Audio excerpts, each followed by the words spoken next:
गुड़ कौन प्रकृत में चीनी अपेक्षा भल विशेषज्ञ मत शुणिले हे आश्चर्य।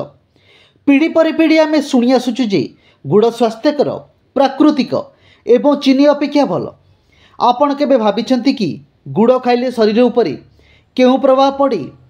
साधारणतः आम भाबुजे गुड़ प्राकृतिक कम प्रक्रियाकृत एवं एथिरे खनिज पदार्थ थाए, जेतेबेले चीनी एक परिष्कृत उत्पाद जहाँ सादा कैलोरी दिए।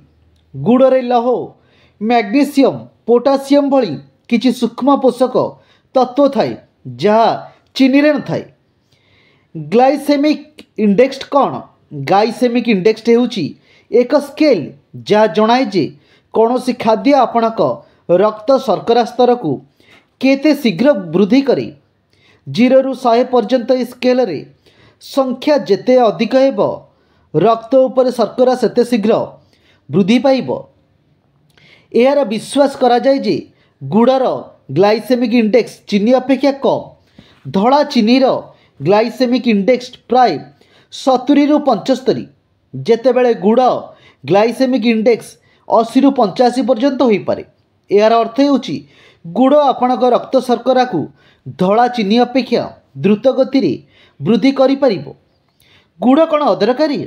गुड़े निश्चिंत भाव में किसी खनिज पदार्थ रही जहाँ धड़ा चीनी रे मिले नहीं। यही खनिज पदार्थ आम शरीर पर लाभदायक।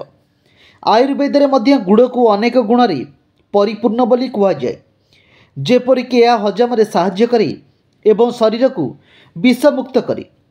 तथापि समस्या जेतेबेले उपजे जेतेबेले आमे धरी नेउ जे गुड़ स्वास्थ्यकर एवं तेणु आमे याकू जेकोसी परिमाण रे खाई परिबा।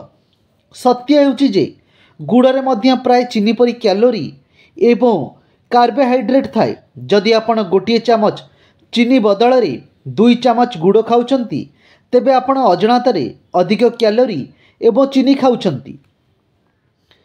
वैज्ञानिक परामर्श रे पुष्टि विज्ञानी माने स्पष्ट भाव में कहते जे चीनी हेउ कि गुड़ उभय चीनी उत्स एवं उभय सीमित परिमाण